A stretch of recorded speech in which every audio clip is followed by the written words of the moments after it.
জানাইয়া দিল রে, জানাইয়া দিল রে, দয়াল গুরু কৃপা করে জানাইয়া দিল রে, দয়াল গুরু কৃপা করে জানাইয়া দিল রে। দয়াল গুরু আমাদের কৃপা করেছে, কৃপা করে যাকে একবার গুরুদেব কৃপা করে,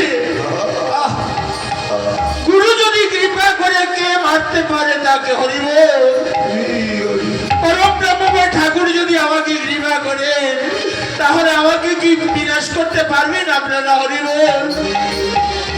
এই নিঃশ্বাস নিয়ে যারা কৃষ্ণ ভজন করে সাত্বিক সত্য অর্থাৎ সনাতন, সনাতন শব্দের অর্থ কি? প্রশ্ন। উত্তরে বৈষ্ণব পদকর্তা মহাজন বলেছেন সনাতন শব্দের অর্থ হল চিরন্তন সত্য।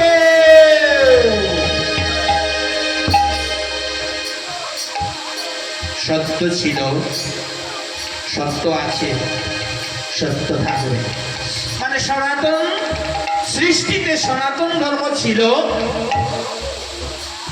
বর্তমানে আছে, অদূর ভবিষ্যতেও সনাতন ধর্ম থাকবে। আর যত ধর্ম ছিল না করিব বর্তমানে আছে, অদূর ভবিষ্যতে কোন ধর্ম থাকবে।